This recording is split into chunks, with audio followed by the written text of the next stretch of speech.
Hello and welcome to the Wisdom for Life podcast. My name is David Baker and have the privilege of being your host. So it is Monday morning, April 25th, and on Mondays we start Wisdom for Your Children to give you a topic for the week that you can teach your children to help them and build them.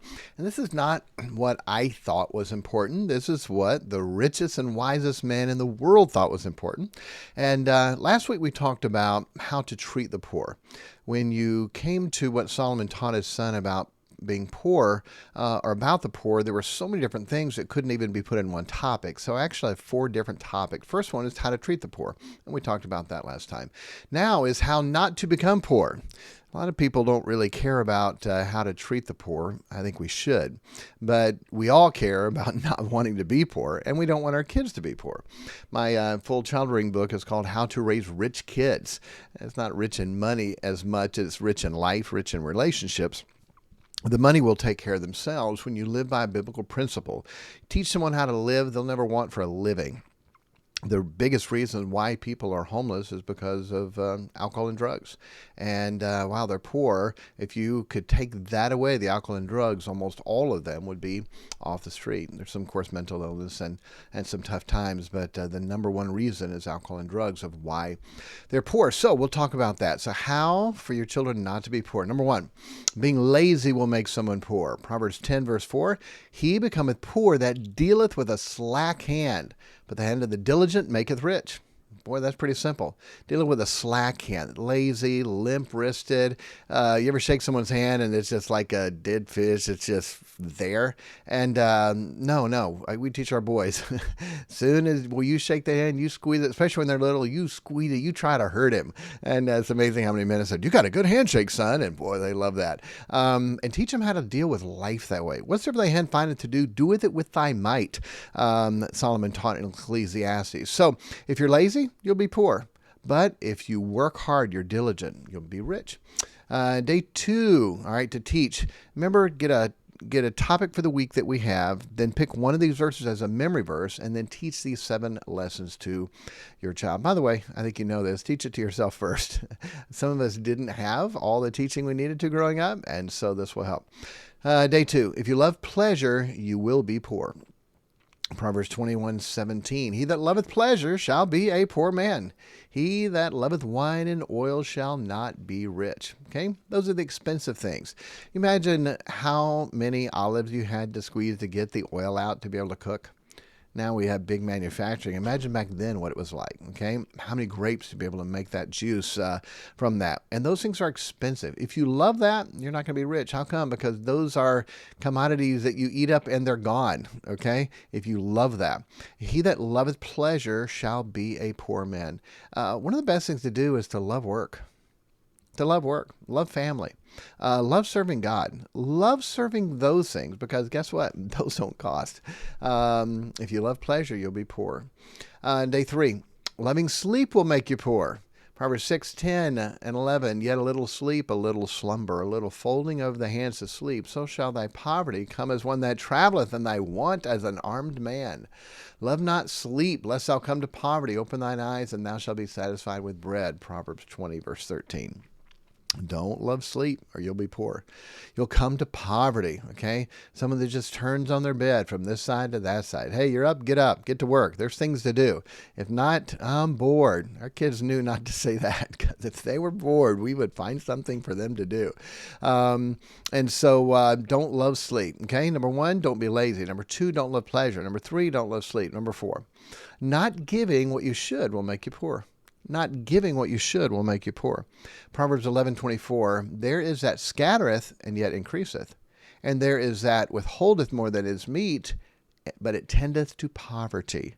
We should make sure we give our tithes and offerings, or that's going to tend to poverty. Tend to poverty. Not giving what you should will make you poor. A lot of people don't think that, well, that's for the law. Excuse me. Please don't say that to someone who knows the Bible. Tithing was not for the law. It was started before the law, and it is after the law. And tithing is also in the millennium. If you think tithing is just for the law, you've not studied it, or you've listened to some, quote, guru and thought you learned something. Tithing is before the law. The law didn't start till Exodus chapter 20. okay? The law given in Exodus chapter 20. Tithing was in Genesis with Abraham, okay? And again, it's in the New Testament. Jesus said it, and also in the millennium. So if you don't give what you should, you'll be poor. It's amazing. You scatter, you give, yet you're going to increase. How is that? And I'm going to keep back more than I'm supposed to, and I'm going to be poor. Because there's a God in heaven who sees and blesses and rewards, or, according to Malachi, puts curses on us if we don't give what we should. All right, day 5. If you refuse instruction, you'll be poor. It's a big deal. A big deal. Parents that teach your children. Proverbs 13:18. Poverty and shame shall be to him that refuseth instruction, but he that regardeth reproof shall be honored. Poverty and shame shall be to him that refuseth instruction, but he that regardeth reproof shall be honored. How do our children take correction? I have whole lessons on that. So big, so important. It's such a big deal to be able to make sure that our children are receiving instruction. Teach a wise man and he will love, rebuke a wise man and he will love thee, the Bible says. Rebuke them. That's loud, strong, in their face. But a wise man will say, thank you. Thank you. I needed it. I need that. That's the way we want to teach our children. If they refuse instruction, no one's going to tell me what to do. Fine. Guess what? You'll be poor. You'll be poor. All right, day 6.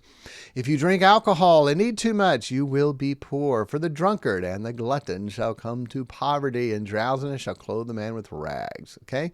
Drunkard and glutton. Hey, stay away from alcohol. It's not for kings. Not for kings. And gluttony, eating too much, you will come to poverty.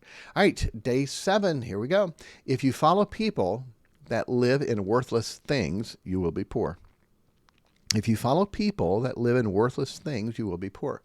Proverbs 28:19. He that tilleth his land shall have plenty of bread. He that followeth after vain persons shall have poverty enough. Do you want enough poverty? I want enough food. I want enough money. I don't want enough poverty. If you follow vain persons, worthless things, what do you want to do? I don't know. Let's go round and around. Okay. That's worthless. Why are you wasting time and money and gas riding around, hanging out, doing nothing? No, don't follow after that. Till the land. Okay. Work, build, create, do. There's so many things. I'm bored. There's nothing to do. No, that's not the problem. The problem is you're not doing what you should do. He that tilleth his land shall have plenty of bread. You work hard, you'll have food.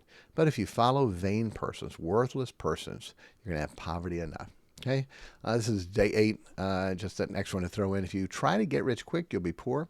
Proverbs 28:22. He that hasteth to be rich hath an evil eye, and considereth not that poverty shall come upon him. Okay?